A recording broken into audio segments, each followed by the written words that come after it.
할렐루야. 오늘은 3.1절을 기념하는 120주년 기념하는 주일입니다. 한국교회가 3.1절을 기억하는 이유는 한국 근대사에서 매우 중요한 날이기도 하고 또 한국 교회사에서 아주 중요한 사건이기 때문에 그렇습니다. 우리 역사 속에 뿌리내린 지 이제 겨우 30년 채 안 된 신생 종교였던 기독교가 당시 사회 안에 끼친 영향력은 정말 놀라운 것이었습니다. 우리 100년 전 민족사의 고난 앞에 뚜렷한 모습을 보여준 우리 선배들이었습니다. 그런데 오늘의 기독교는 당시에 비해서 규모가 어마어마해졌지만 그 영향력은 말할 수 없이 왜소해지고 있습니다. 3.1운동의 여러 특징이 있지만 그중에 가장 대표적인 특징이 대연합입니다. 온 교회가 함께 연합해서 이 만세에 참여했던 거죠. 이 3.1운동은 사실 상해 신한청년단이 최초로 계획하고 디자인한 만세운동이었습니다.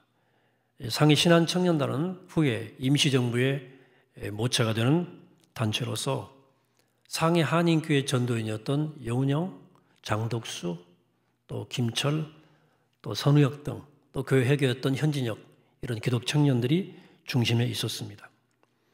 이들의 계획으로 시작된 이 운동은 역사 이래 유례를 찾아보기 힘든 대연합의 사건을 만들어냈습니다.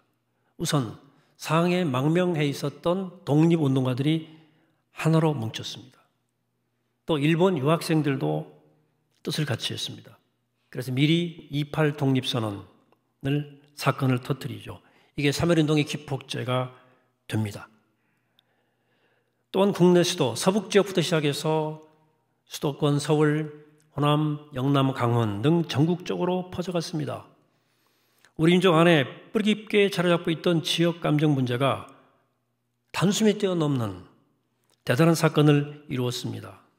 다음으로 국내 모든 정파와 세력들이 하나 되어 참여했습니다. 후에 우리나라는 좌익 우익으로 나누어서 정쟁을 일삼게 되었지만 그들도 이때만큼은 완벽히 하나가 되었습니다.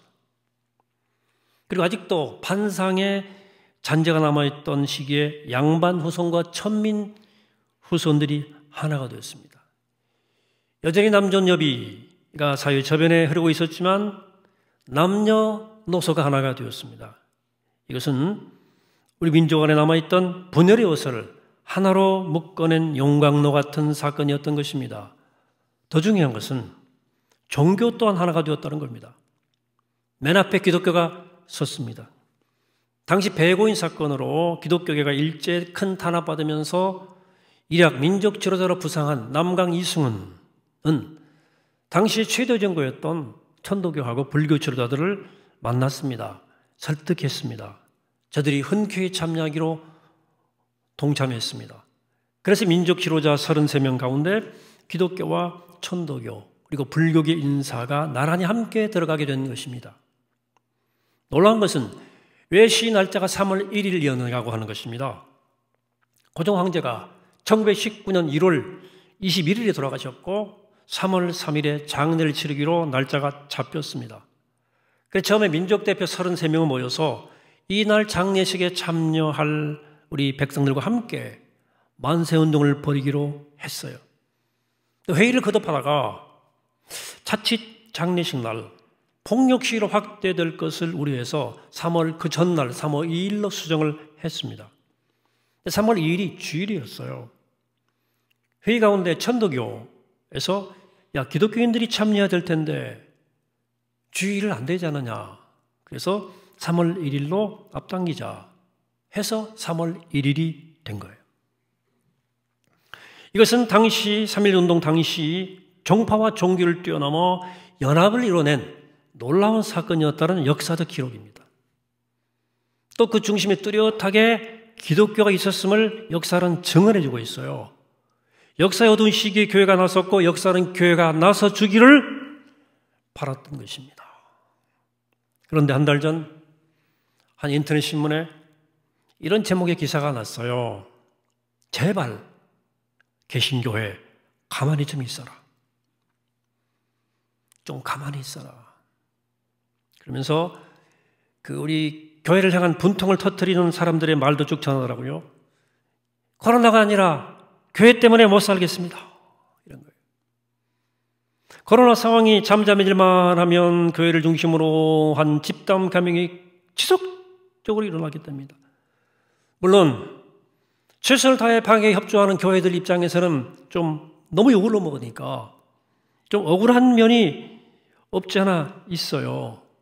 그러나 코로나19와 1년 넘게 사투를 벌여온 방역당국과 의료진들의 눈물겨운 헌신, 가고 싶은 건 안 가고 또 하고 싶은 것 포기하고 자발적으로 방역에 협조한 우리 민족의 이 공동체 정신, 착한 마음, 폐업의 위기 앞에서도 방역당국의 지침에 따라서 영업을 포기했던 소상공인들과 자영업자들의 뼈아픈 뼈를 깎는 희생과 고통으로 어떻게 조금 잠잠해질만 하면 또 교회와 기독교 단체에서 대규모 확진자가 나오는 일이 반복되니까 유구무원이 된 거죠.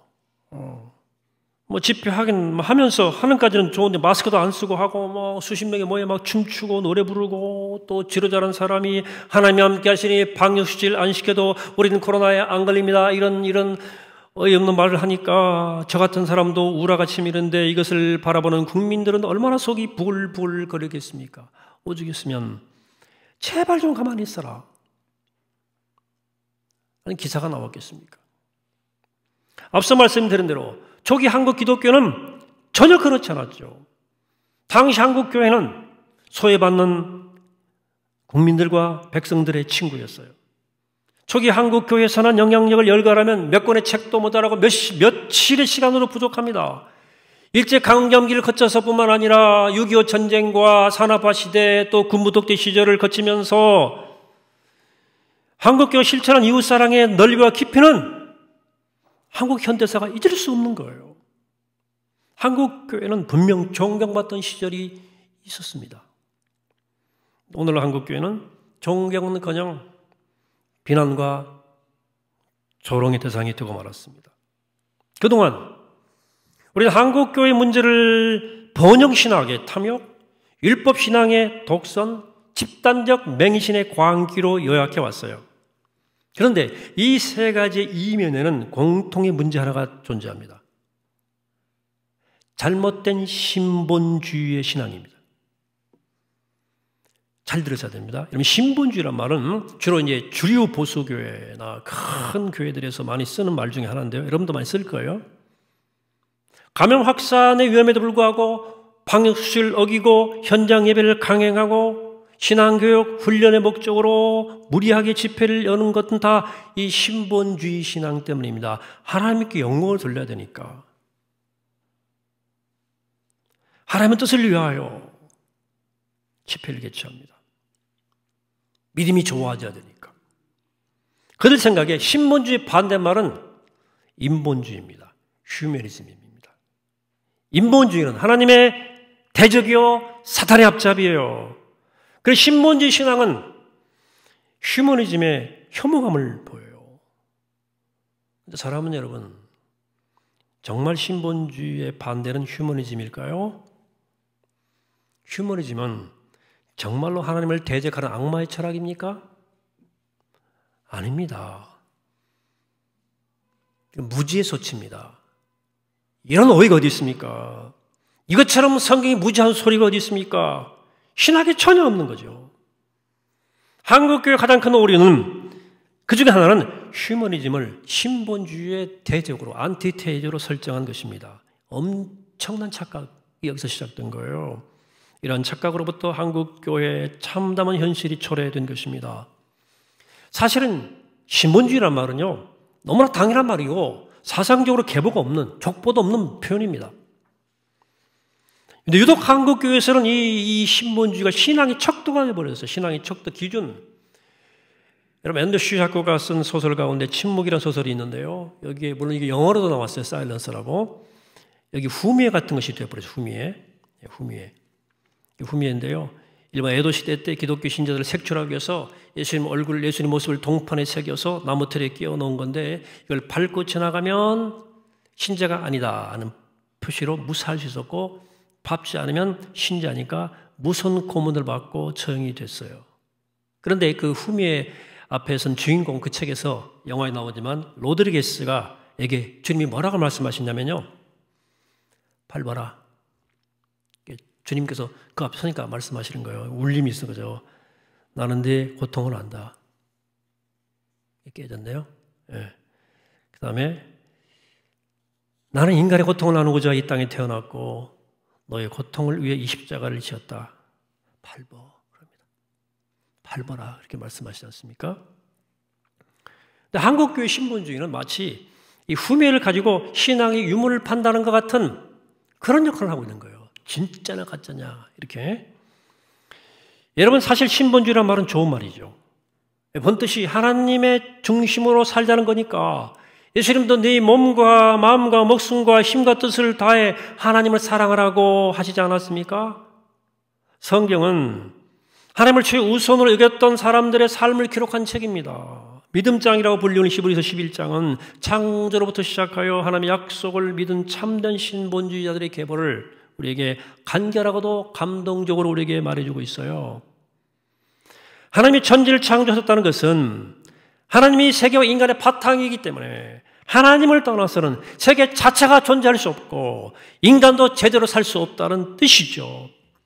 그런데 구약의 여호수아를 보면 신본주의 본질이 잘 드러나 있습니다. 여호수아는 이스라엘 백성들을 가나안 땅으로 인도한 다음에 백성들에게 가나안 땅에 신을 섬길 것인지 하나님을 섬길 것인지를 선택하라 그랬어요. 24장 15절에서. 그러면서 오직 나와 내 집은 여호와를 섬기노라. 백성들이 이렇게 화답하죠. 16절에서 우리가 결단코 여호와를 버리고 다른 신들을 섬기기를 하지 아니하오리니 이렇게 말합니다. 여기서 우리는 신본주의 반대가 무엇인지를 깨닫게 됩니다. 신본주의 반대는 우상숭배입니다. 성서의 신본주의는 우상과 싸우지 휴머니즘과 싸운 적이 없어요. 사실 휴머니즘에는 인본주의에는 우상타파의 정신이 들어있는 거 아시죠? 하나님 아니면서 하나님인 척 하는 그죠? 예. 하는 이 우상들에 대해서 아니요 했잖아요. 종교개혁에서. 그리고 우상이 된 중세의 가톨릭 교회와 교황 행위로 이루어지는 그 공로신앙에 대해서 NO! 했잖아요.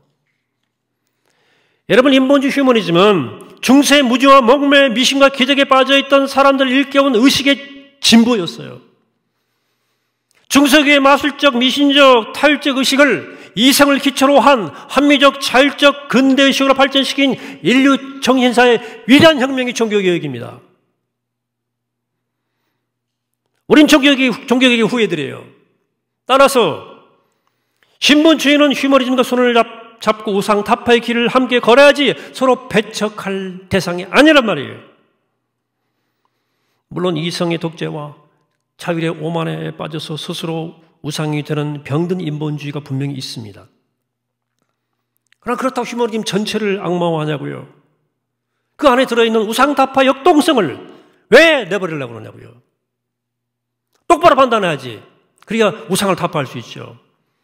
건강한 신본주의와 따뜻한 휴머니즘은 서로를 절대 배척하지 않습니다. 이 둘은 성경 종교의 쌍둥이입니다.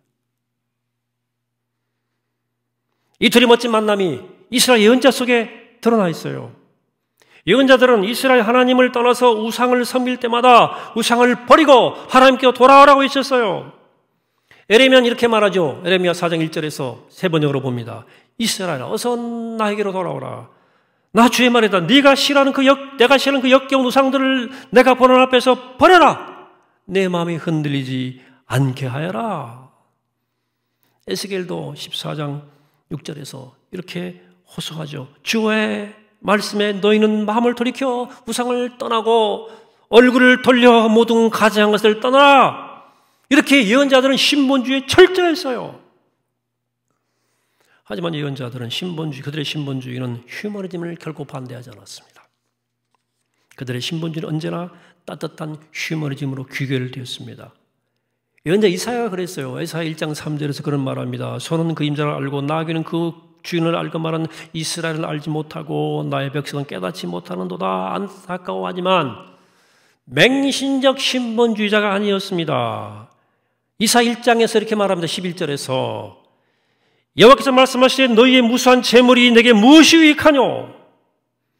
헛된 재물을 다시 가져오지 말라. 분양한 데가 가증 여기는 바요. 월삭과 안식일과 대회로 모이는 것도 그러하니 성회와 아울러 악을 행하는 것을 내가 견디지 못하겠노라. 내 마음이 너희의 월삭과 정한 절기를 싫어하노니 그것이 내게 무거운 짐이라.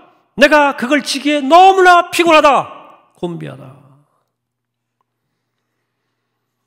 형식이 치우친 현장 예배에 대한 비판은 기도 형태에 대한 비판으로 이어집니다.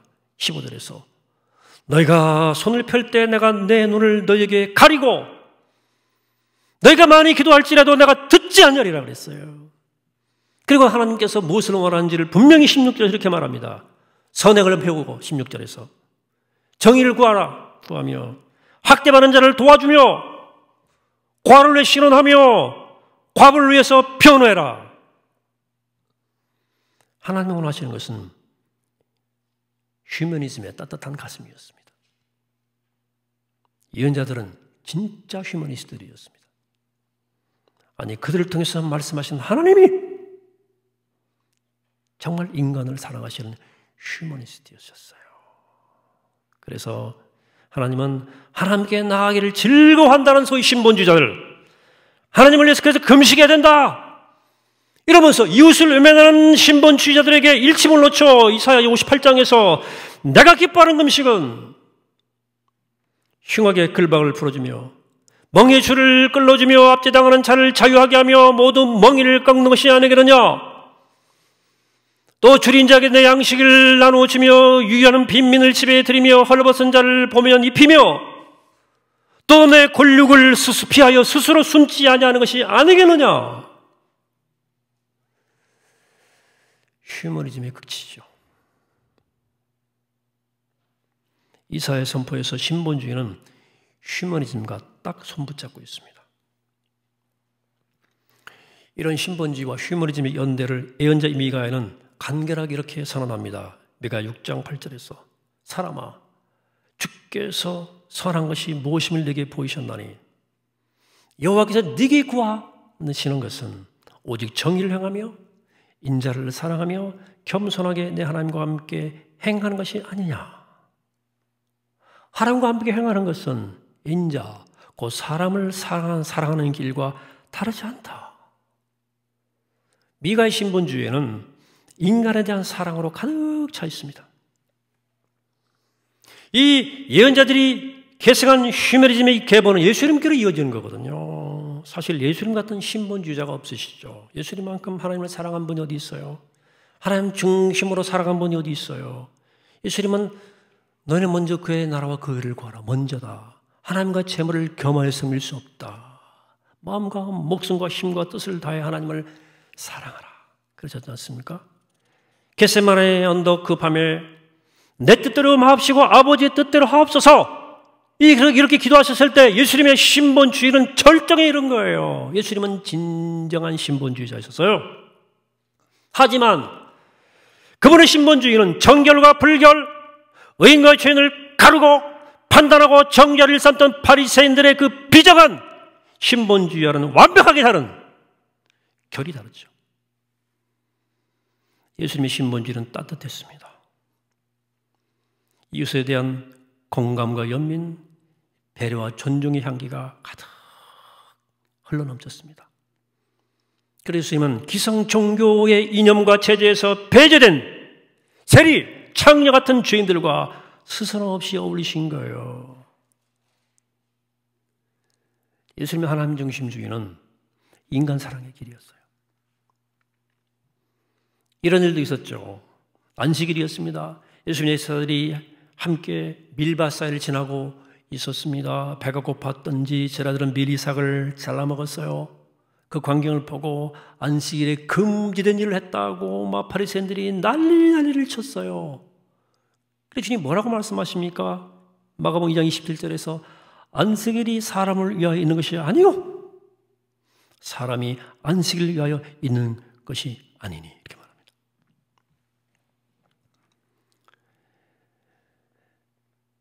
이게 어마어마한 선언입니다.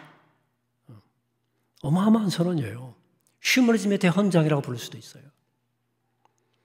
이런 따뜻한 휴머니즘의 계보는 오늘 본문의 바울에게까지 이어지는 겁니다. 고린도 교회는 우상에게 바친 고기를 먹는 문제 때문에 다툼이 있었어요. 어떻게? 막 기독교를 개종한 사람들이 그런 우상 고기를 먹는 게 꺼림칙한 거예요. 그런 고기는 귀신에게 바친 것이니까 내가 그거 먹으면 그 귀신과 함께 이렇게 교제하는 것 같은 그런 그 꺼림칙한 것 때문에 계속 마음이 걸리는 거예요. 하지만 신앙이 성숙한 사람들은 우상이란 실제 없는 거고 아무것도 아니고 하나님밖에 안 계시는데 이런 영적 지식 있는 사람들은 그런 고기를 먹는 걸 개의치 않았어요. 아무것도 없는데. 하지만 바울은 신앙이 깊고 지식 있는 사람들에게 부탁한 거예요. 오늘 9절입니다. 그런즉 너희의 자유가 믿음이 약한 자들에게 걸려 넘어지게 하는 일이 되지 않도록 조심하라. 자신의 신앙과 지식으로 누군가에게 상처를 입힐 수 있다면 포기할 줄 알아야 된다. 이거예요. 만약 신앙과 지식을 고집하면서 내 신앙이다 하면서 연약한 동료가 상처받는 것을 기회치 않으면 그것은 그리스도께 죄를 짓는 거예요. 왜? 주님께서 그 약한 사람을 위해서 죽으셨기 때문이라는 거예요.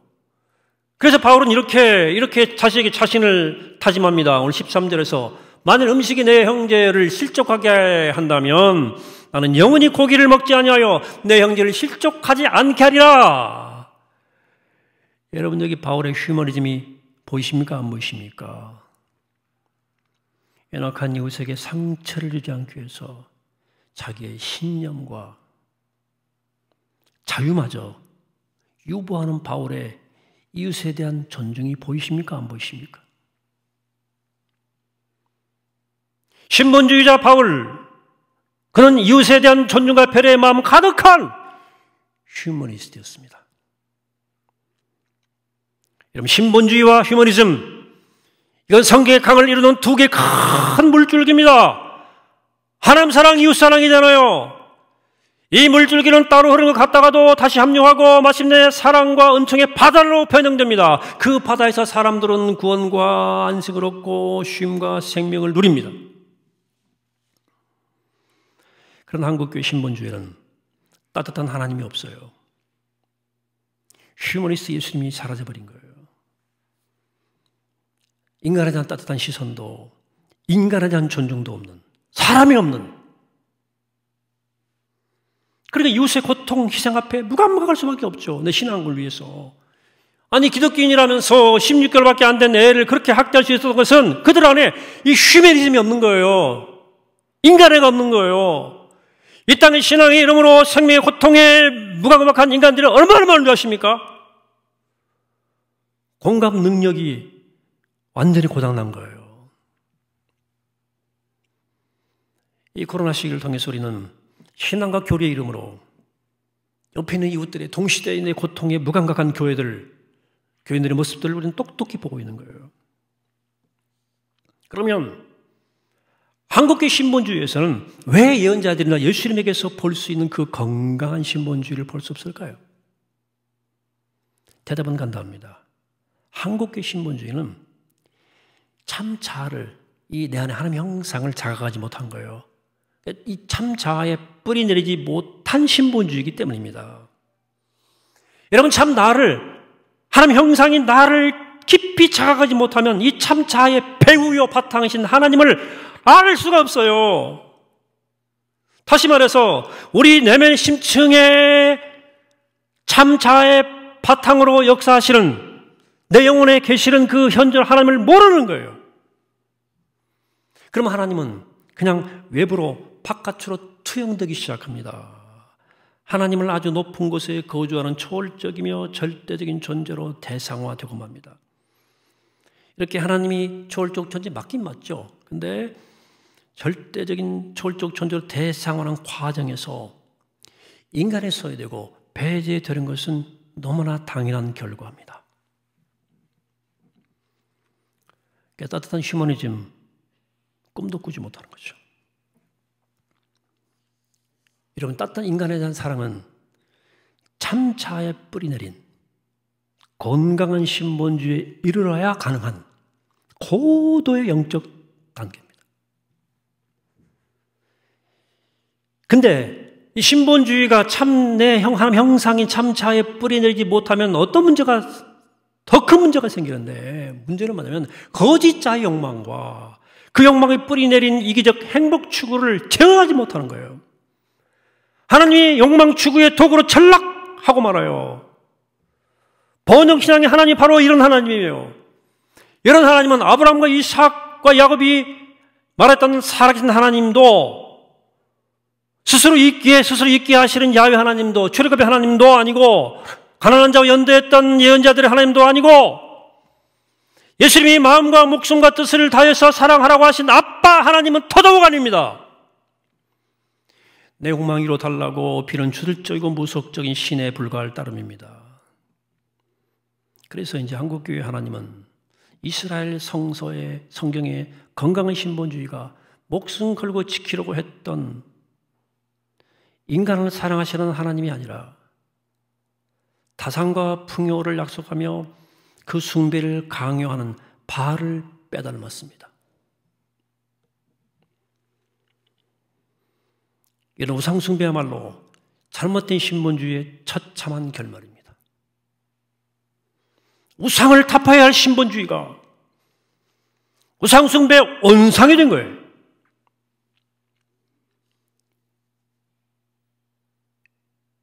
꽤 많은 교회사학자들이 한국 교회만큼 우상숭배에 젖어 있는 종교를 본 적이 없다 그럽니다. 하나님을 바알로 변질시킨 번영신앙도 그렇거니와 어떤 교리, 어떤 이념이 우상이 되어지는 않습니까?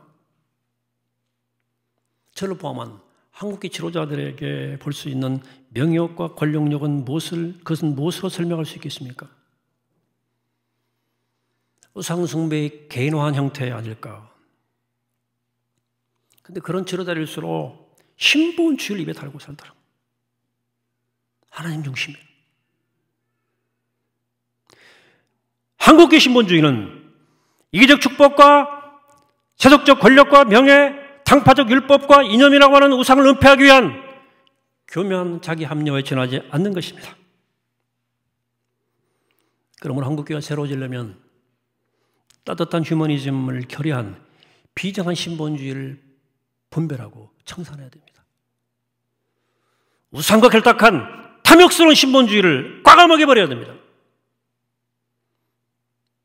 신본주의 이름으로 자행되는, 하나님의 이름으로 자행되는 모든 비인간과 과감히 결별해야 됩니다.